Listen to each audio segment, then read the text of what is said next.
It looks fabulous. Okay, so we started the conversations here about the book Doing Imago in the Space Between, and I took my cover off. So if I hold up my book, this is what it looks like. It doesn't have the jacket cover. But basically, we started with the term relational, there you go, relational paradigm, which is really kind of the preface. And and then we got into the introduction where we're really just a summary of basically why do these ruptures happen and what does an imago therapist do to prevent them and to resolve them, which is dialogue, zero negativity, and affirmation. So that was in the introduction, just kind of an outline. And then we dove into the space within. And we looked at my favorite term that I've learned so far is symbiotic illusion. There's a name for what I live in most of the time with my grumpy brain. So we just basically, went into like how that works and a little bit more. And I love this part. This is in the space within chapter 1, that the unmet need is universal. The need for the connectivity to be restored is universal. And then it just shows up as an individual experience in different relationships. And the trauma of childhood is replaced as the drama of marriage or other close relationships. So we were really looking at the history there of all of psychology and science to understand how we arrived here in psychology, not understanding how the relational paradigm is relevant and how to use it. But the Imago theory has been holding this question for many decades now. Um, and in this chapter, chapter 2, the space between, last time we talked about the term complementarity.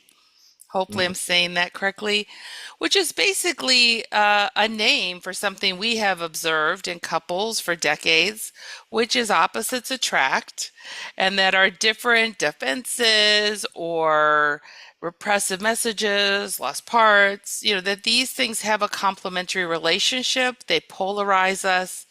And in terms of physics, the definition was two theories contrasted or in relationship that may explain a set of phenomenon.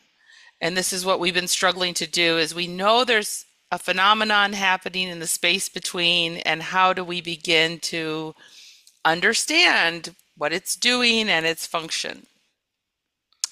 And then also in the second chapter, we talked about reflective consciousness, which I think is so critical, that term. When an organism becomes self-aware, it becomes a participant in what's happening as well as it impacts the field.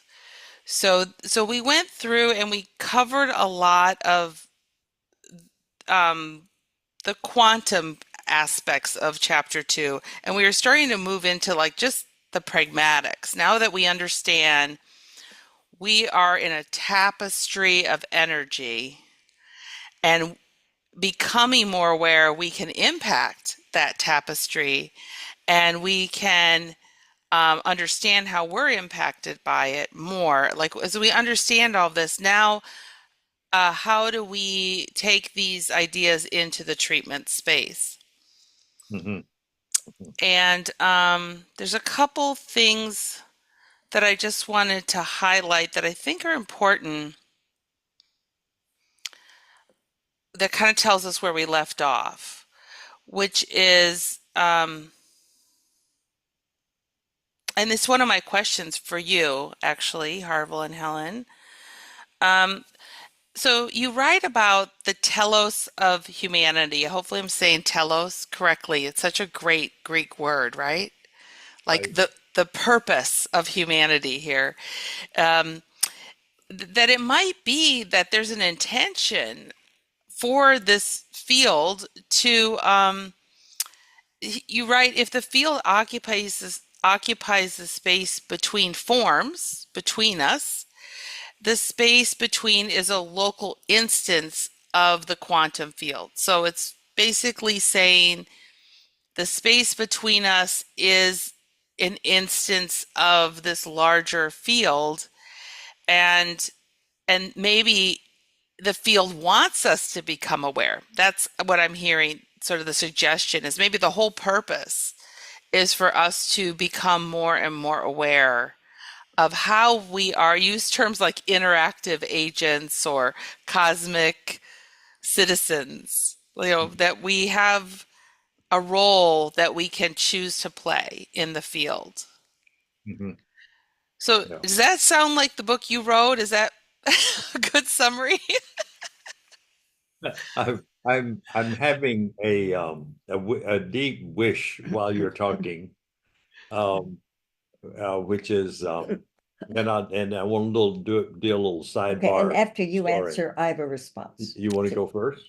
Either way. All right, why don't you go? Okay. So, Michelle, you are you were more recent as being a star Thank faculty you. person at the very beginning of Imago Therapy, and one of the first or second times they met as a group, it was actually Bob Patterson, and he stood up to the Imago therapist and said, "Now, a therapy needs marketing, and I think you all should say we're transforming the world one couple at a time." Hmm. In my opinion, the idea that the world needs a Mongo therapist is and yeah, we've known that from the beginning. What Hmm. I love about this book is the energy field between two people is invisible. And this is what, working on Imago therapy in the space between. And so I'll say this real quickly.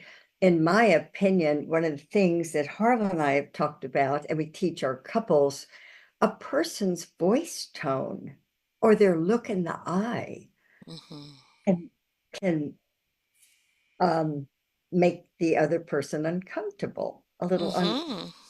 And so we teach couples in our workshops to, it's not just the sentence stems of dialogue and is there more? And, did I get it? Is there more? And I have empathy for you. It's the look in the eye and the tone of voice. And if when I feel uncomfortable with Harville's look in his eye, I go, LL, can I have a loving look? And I get irritable a lot. Hmm. Harville Hmm. goes, BT, voice tone. This is what is needed to keep Yes. the space between safe for the others, for the other person. Thank you, Helen. So you remember when Bob Patterson stood up and said, we should be transforming the world one couple at a time. No, no, And that's the marketing to say, yeah, okay, that's the everybody, marketing. Yeah, that's how look we at this should group. express our marketing. Mhm. Is Yeah. that, am I with you? Yeah, his vision from the beginning wasn't about couples. Yeah, his It's vision was for and everybody. Mhm. Yeah. Oh, I love that. And then also you said that it's not just what we say, but it's how we say it, the look, the tone, and that impacts the space between. The Am I energy, with you?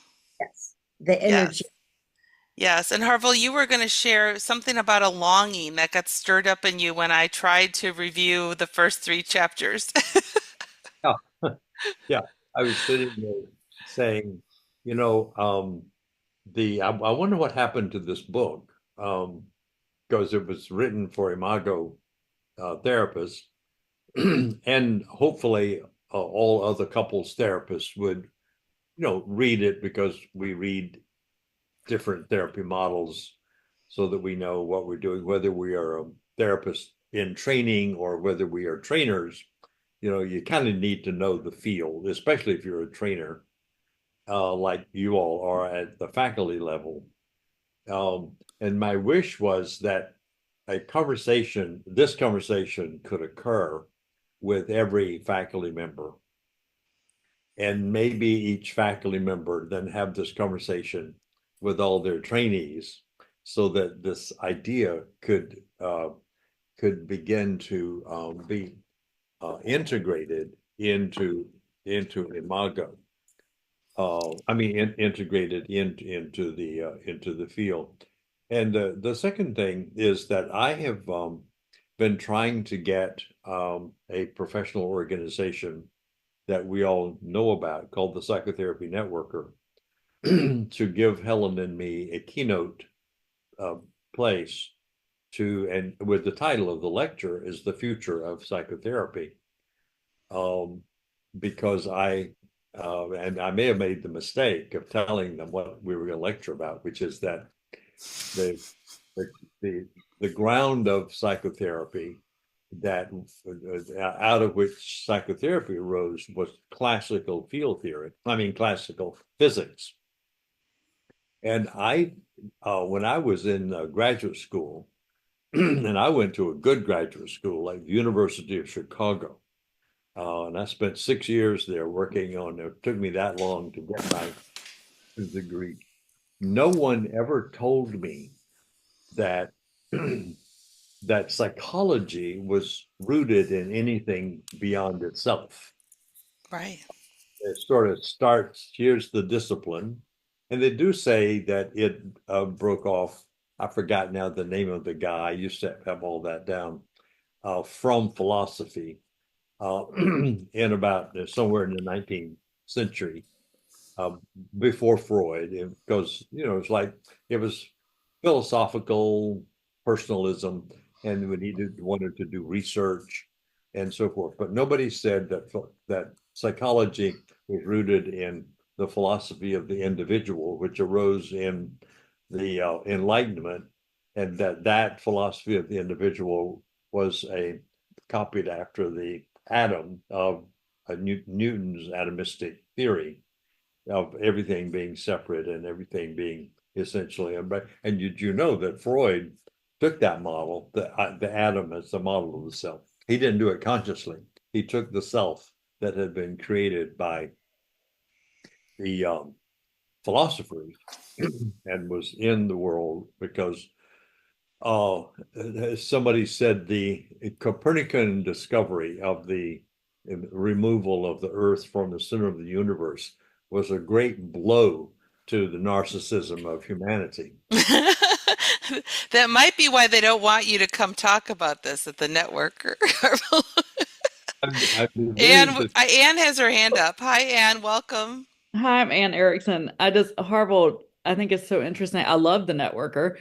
And this conceptualization you're talking about, which makes so much sense, could be really threatening to a lot of people to the field off the bat. Like, unless one way to look at it is it could be applied to the therapeutic relationship between the therapist and the client.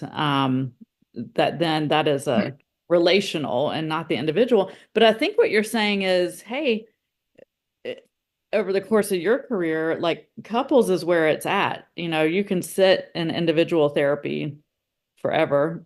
But I'm just thinking maybe that's why the networker or maybe therapists in general might not be so open to that theory. I don't know what y'all think about that.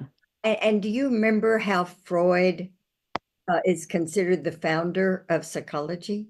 Oh, yes. Yeah. Because of the women. There was that time women they had a body problem in Europe, and when and they were put in hysteria. And when they were put in sanitariums to be, because they weren't functioning well. Right. And when Freud would be with one of those women and would say, now, how does that feel? And ask the woman questions, and the woman would answer, she got better. Just listening to the women that began the field of psychology. Being seen and being heard. Yeah. Speaking of which, I want to go back and mirror a little bit of what Harville you were saying, which is that you had a longing that we would have this conversation about the book. Yeah. Yeah, and I wondered if you imagine we would be having it on Facebook. No, I didn't. I guess that. I guess that. So I want to ask this question because it's just to highlight on page 47, you wrote the coherence of information between others. And this is juxtaposed to like chaotic, Yeah, right? The coherence of information is simultaneous participation in the source. yeah. I love that sentence so much, and I want to know if you can just say more. Yeah, that's a pretty good sentence. Yeah, yeah. I must have written that on an early morning or late evening. Simultaneous participation in the source. Well, I think I don't know how much I can illuminate that. That coherence is a big word in the quantum field, and it is contrasted with chaos, and that the coherence means that things are working efficiently, and that the information is being transmitted with great efficiency and speed across whatever distances there are. And fundamentally, that's just what that means, is that everything things are working, and that things work, and when things are working like that, this is the part that, by the way, it took me about 10 years to write this book, so I didn't arrive at this stuff like overnight. That when you are coherent, and this is where my mind got stretched, as Helen and I talk about this, um, that the coherence that you and I might experience, even in this conversation today, and that, no conversation is exempt from the challenge of coherence or chaos.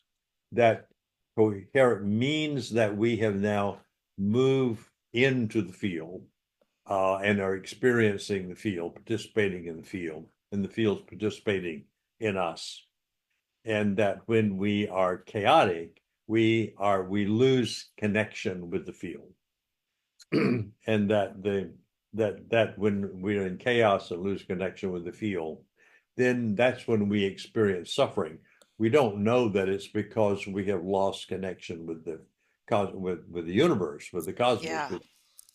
because it's always triggered by something local. So the thing that triggered it locally is what gets the blame or the attention for the rupture. But that is, in fact, that rupture is a rupture with the whole. And I find when I began to um, comprehend that this was an intelligible statement that could be rooted in the best quantum physicists' minds. And I don't know any maths, but I can read when they begin to, talk about, without using math, when they begin to talk reality.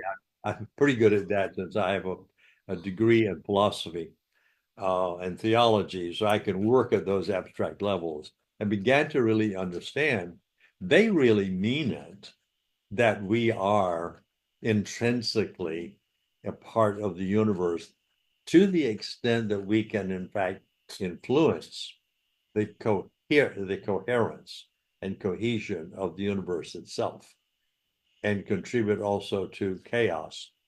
And then what I didn't write about in this is, which I would if I were rewriting the chapter, the chaos that is locally created becomes, when that becomes collective, it would account for the polarization that now is existing in the political field and the religious field. This polarization is also now between religions increasing, and it's also increasing between gender. That is, it's no longer a conversation, but a polarization. That in fact impacts the whole of the cosmos, and the whole of the cosmos then impacts us. Yeah. So that it escalated the confusion and Hmm. polarization are escalated by the universe washing back. It's sort of like polluting an area in the ocean. that you're in, it then pollutes you. And then in your attempt to get clean of that, you add to the pollution. And that the more you do, the more you try to get out, the more you get caught in.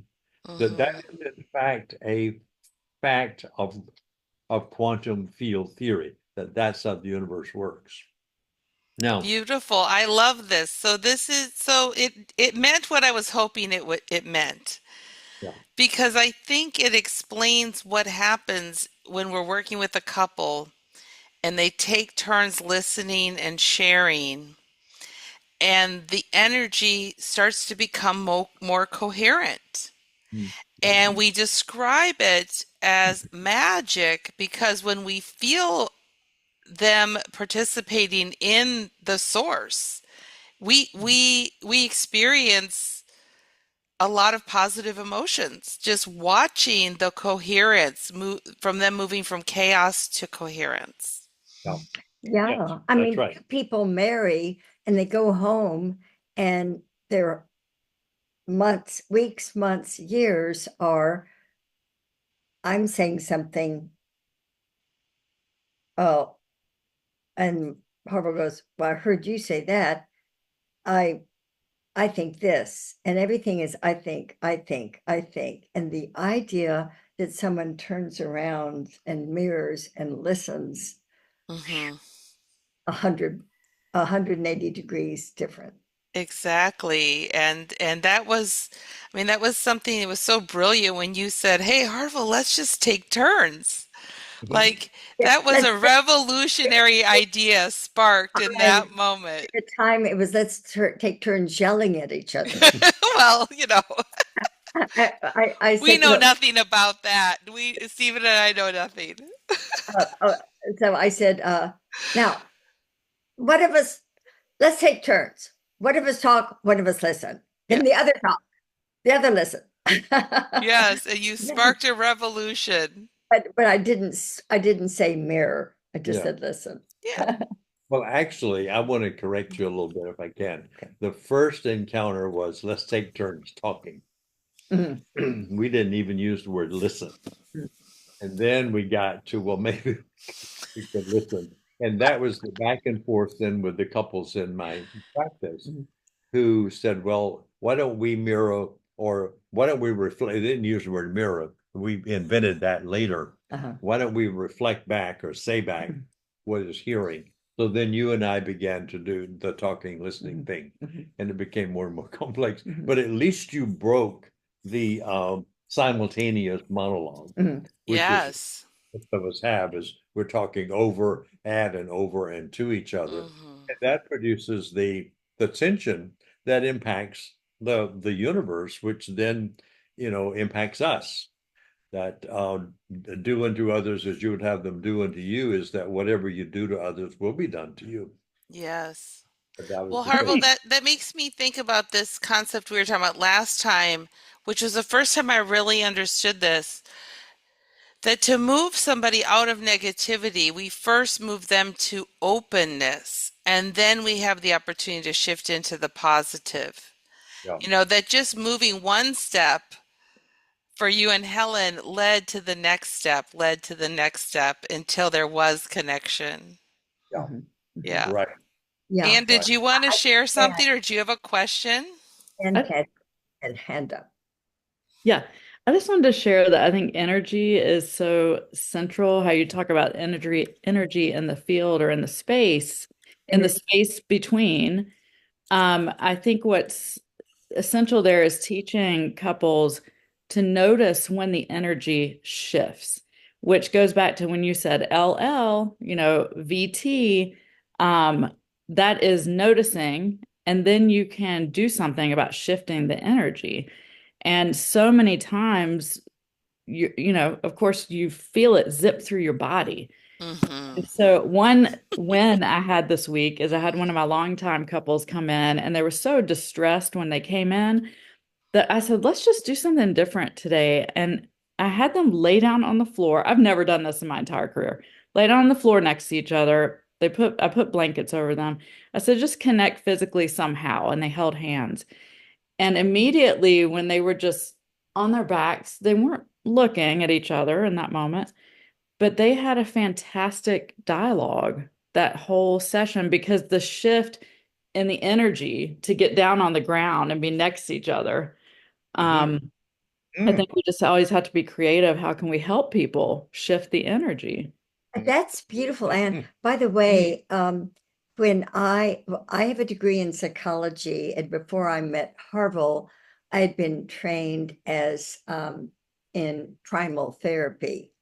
Oh, But do you know anything about primal therapy? I just think of the 70s and like primal scream therapy. Yeah, Right. yeah, that's what it was. But see, I mean, the point is a person went in and the teacher of the room of 20 people said, now lay down. I'm gonna suggest something for you. Why don't you lay down? Now imagine what growing up is like. What were the worst things that happened? And who did what? Where were you let down? Where were you frustrated? And now, once that's in your mind, how did you feel? And so then that's where they would. And what do you want to say now that you are remembering what would you like to say to those people that? And then the primal therapist sat down with the person who was in pain, tears, whatever. And the other person, then as a primal therapist, I said, now, what do you wish your parents had said to you? And then I said them to the person laying down on the floor. It's reminiscent of our parent-child dialogue in Imago. What do you wish? Yeah. Yeah, well, that's probably where it came from, right, Helen? Part of the pieces. I want to read this quote, Anne, because it's very relevant to the story you just told. And it's on the bottom of page 49.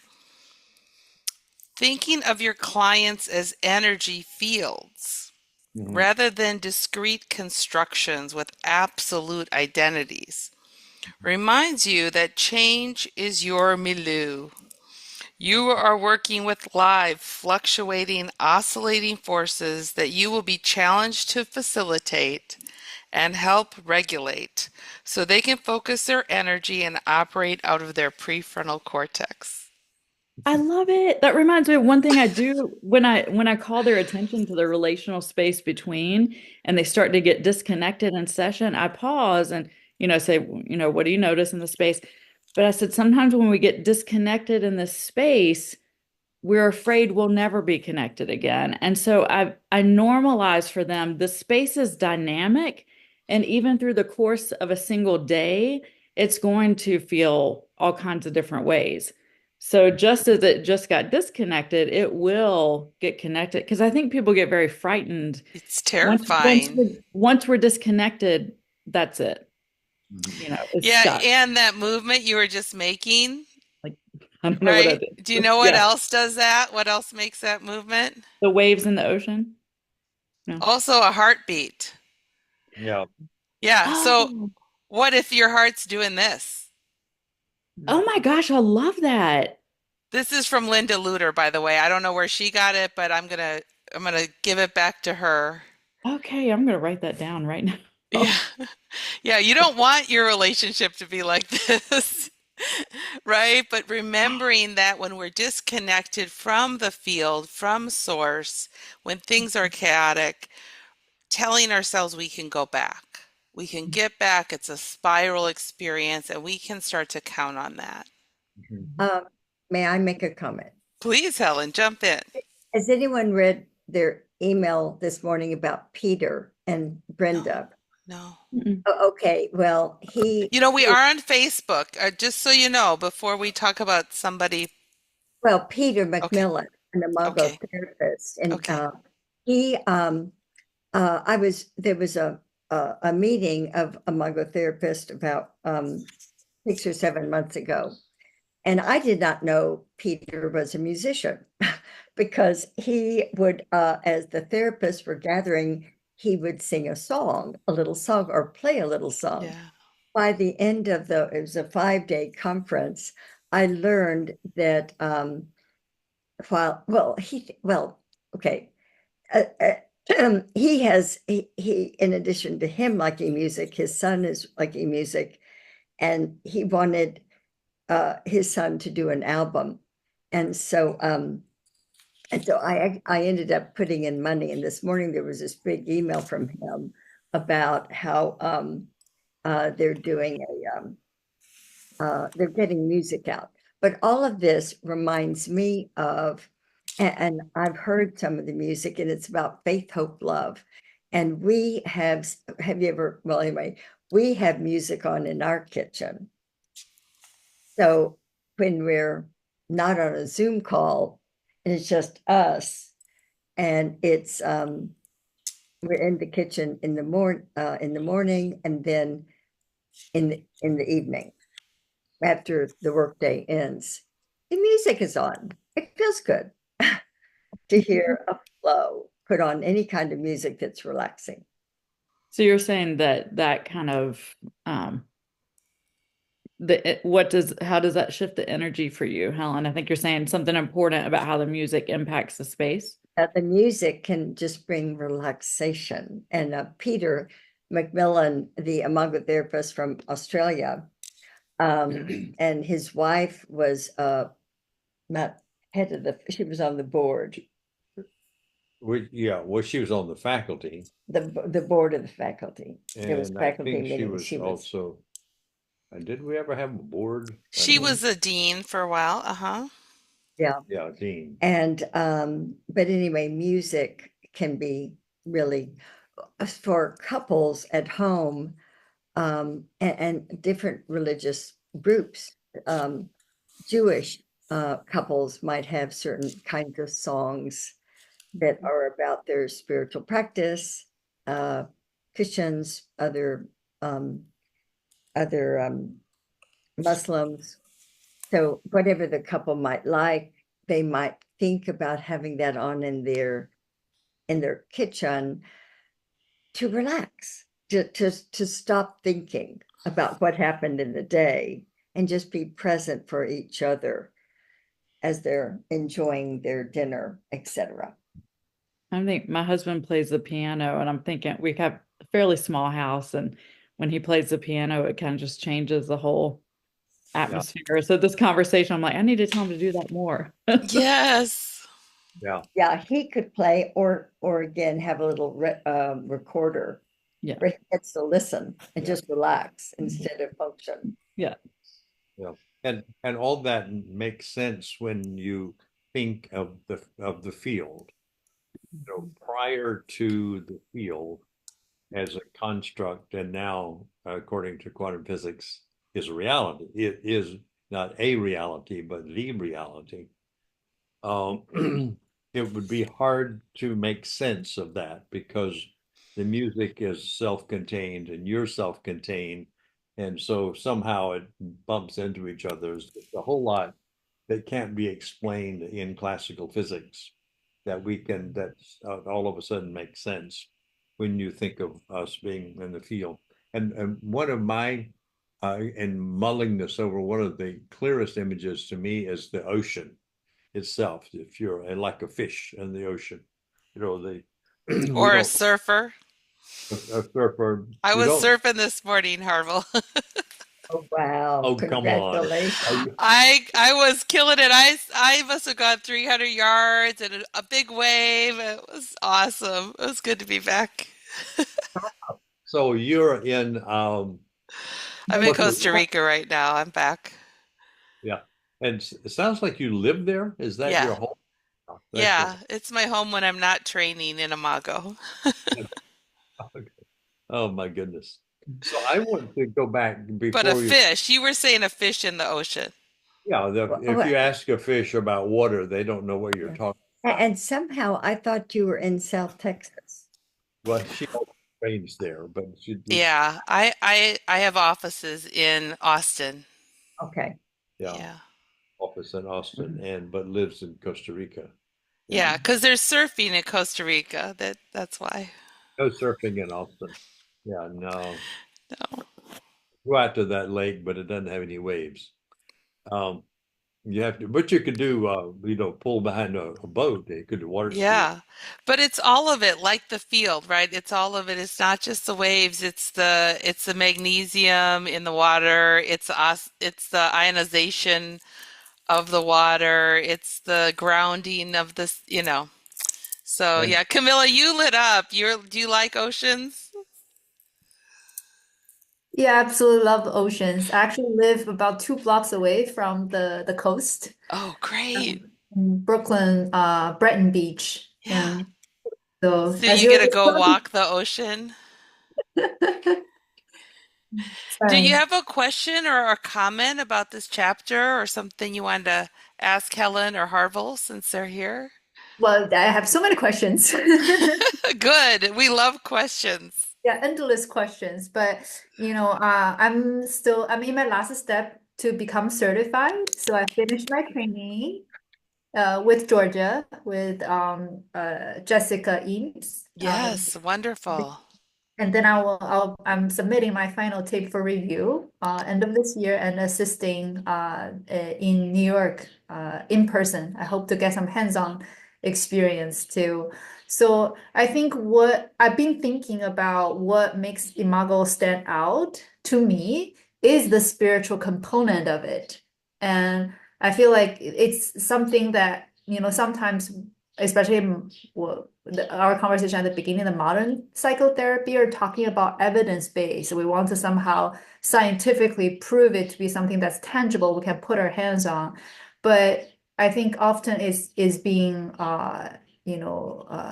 omitted or by people is that the energy space in between, that we all know when something shifted in the room, we don't really necessarily have like, okay, there's an index or what we call that, but we feel that has changed. Yes. So I just love listening to Harville and Helen, you're talking about that.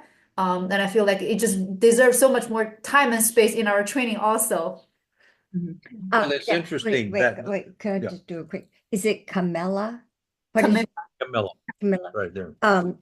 Let me just, I'm not going to mirror back everything you said, but oh, I think you said the spiritual part of who Yeah. we are is, Mhm. and Yes. I heard a theologian say a short sentence. All of us are body and soul. Mhm. We have two things. Mhm. To take care of our body, we need to take care of our soul. And hopefully, once I took a course in world religions, and I think all religions teach have peace Mhm. inside and help bring peace to others. So I want to comment on that and make two comments. And one is that evidence-based therapy is really hard for us in Imago to deal with because the research methodologies are based on the individual model and on a different worldview, and the worldview of classical physics, where you had things that were tangible, like atoms, therefore selves that you can measure. And you measured, people could report important to discover, did something change inside you as a result of your going inside you to explore yourself? And that is of no longer of any interest to me. When you move to the quantum world, you move to a different organization of reality where the particle or Newtonian physics doesn't go away. It's just the field becomes the ground for Newton. So this is the field. And then Newton is a form in the field. So it's an instance. But the reality of in these forms from the quantum, these forms are all energy in form, but they arise out of the field. Mhm. But when for the past 500 years, we've looked at the form as reality, and it's material. You can see it, touch it, and so forth, and therefore you can measure it and see if anything changes in it.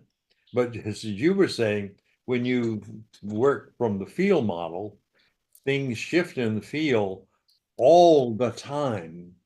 Like things are changing in your mind right now while you're listening to me, as things changed in my mind while I was listening to you, and they change toward either more coherence or more chaos. It would become more confluent or polarized, depending on, as Helen was saying, whether we are speaking in bad tone of voice or glaring with eyes or whatever we are doing to disrupt the field. So our problem in doing research to become evidence-based is amplified by the fact that we no longer have anything that we can measure. At least we don't yet have them, but the quantum people they do research. It's just so complicated that it's difficult to bring it over into the field of human relations, because all we want to know is what happens here, and how do you Yes. get what happens here from chaos to cohesion. And we know some things that we'll do is if we change the tone of voice, if we Yeah. change eye contact, And mirror someone. and if we use certain words. Yeah. So I think we could begin to concretize what can be measured, but it always changes. You change, the field changes with every input, and Yes. every change in the field changes the input. And what's becoming the self, which we used to think of was a thing, is these become memories. And so when we talk about subjectivity, we're talking about subjectivity. Is memory.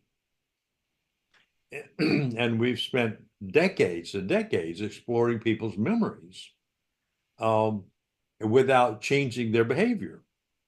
So it got really clear to me that the inner world, the space within, is created out of the space between. Space between creates memories, which are recorded in the hippocampus. And that's when you going to do psychotherapy. What you do is go look for those memories and see if you can dig them all up and begin to see them and discharge the emotion and understand them. But you don't necessarily change this by doing that. Not necessarily. Sometimes it can change, but not necessarily. Anyway, but before we go, I want to go back to something I think you said, Michelle, at the beginning, if I can do that, about Mm-hmm. bigger picture about our cosmic identity. And this is the most intriguing question to me now. And I'm beginning to form a bias in a particular direction about it. And that is, are we are the quantum people correct in that we influence the field?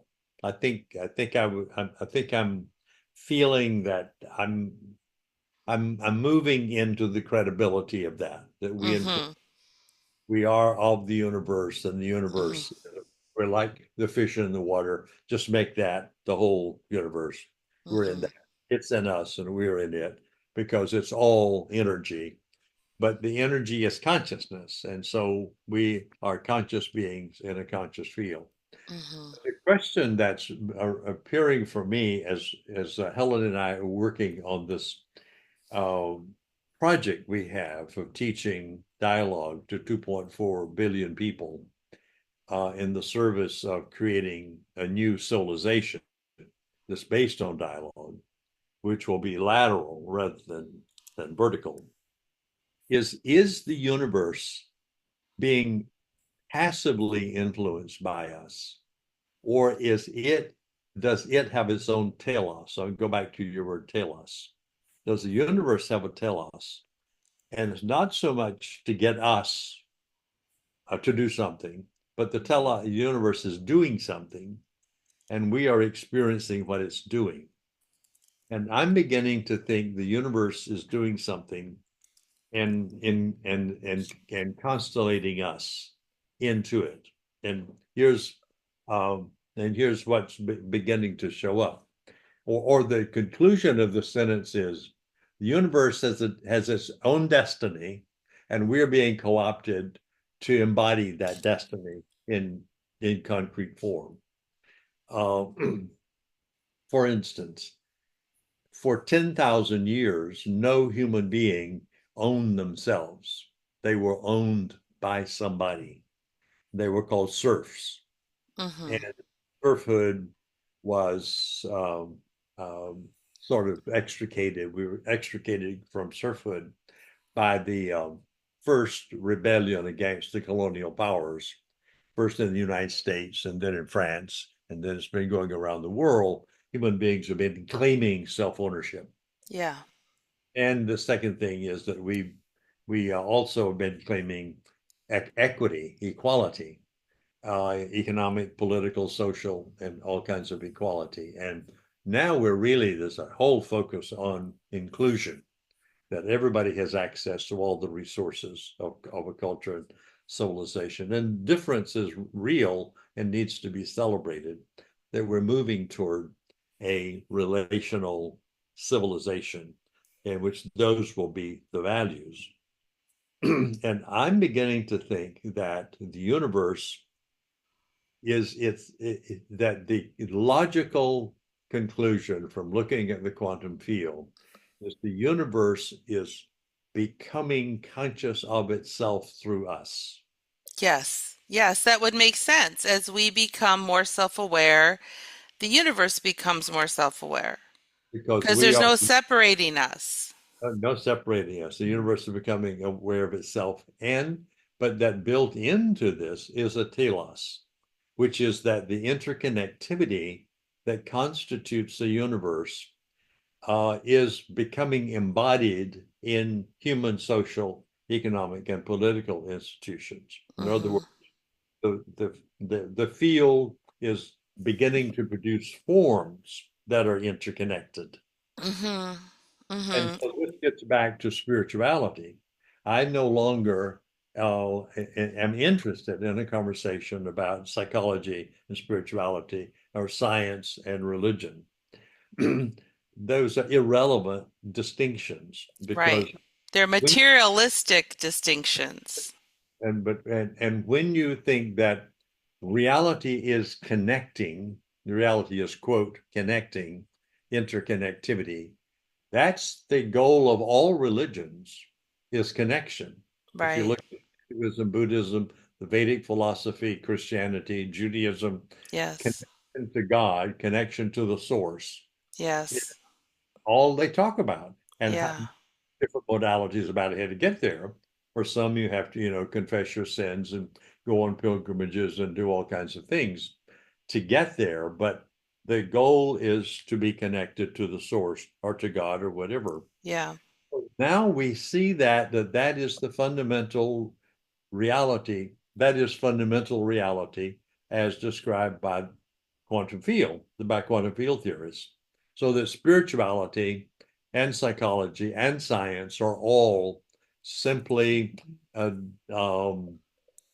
local descriptions of a universal oneness. So we don't need to say this is spiritual or this is psychological or this is science and this is religion. It's all reality looked at through our particular lenses. And we say, oh, there's spirituality over there. Well, that'll satisfy you to be a Christian. But Yeah. it's it's real. Well, but that's why I like these terms coherence versus chaos because they transcend these distinctions. Exactly. And to me, it really starts to get into like learning theory, how we can learn better if we feel safe and connected. And just kind of in that vein, Camilla, I'm so excited you're here.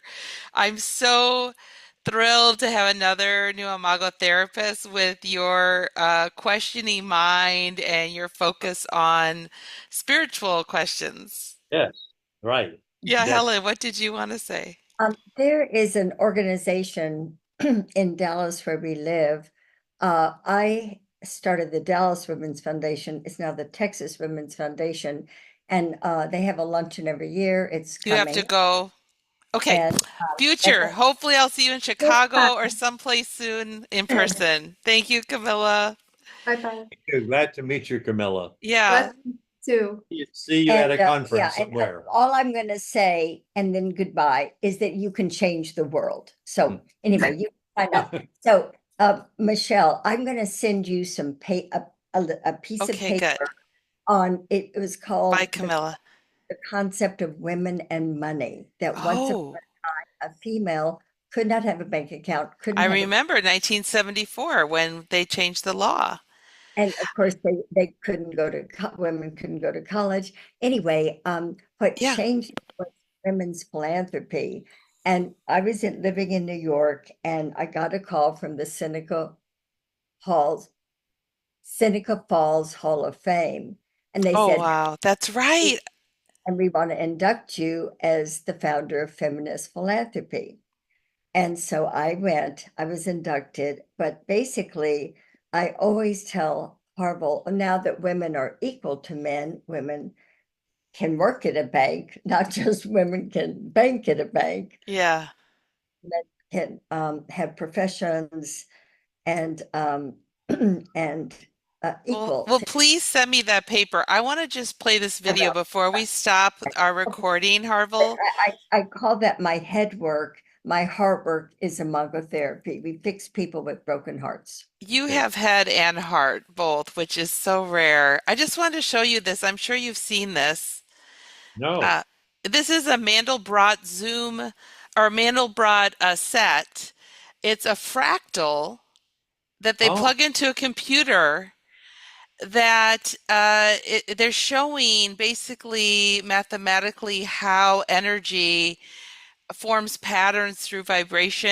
And then, I mean, I'm not a physicist, so I can't really articulate this, but just that fractals are how we can show that like things are being created just through patterning, Mm-hmm. and how And this just keeps replicating itself. We keep going further and further into the set, and yet the same patterns keep showing up. yeah, wow, that's mind blowing. So all the way down, there's nothing but creativity going on. Exactly. And this reminded me of when you wrote basically that, right? That everything is connected to everything, and the idea that it's the same all the way down. That is Oh, beautiful. that Just is beautiful, Michelle. wow. Oh wow, look at that. And Gorgeous. they really, it never stops. This program runs like this, creating new patterns. It doesn't repeat. The patterns don't repeat. So okay. So that really supports the idea there's no sameness That's in right. all different. Yeah, so I'll share that link on Facebook, but Do that. Thank thank you. you for joining us, and I will post this on Facebook, and we'll be back. Oh, we have some mood music from YouTube here, but we'll be back with chapter All right. 3. Okay. So Go with thank the you. music. Go with the Bye. flow. Thanks so much. Bye-bye. Surf. Look, Michelle's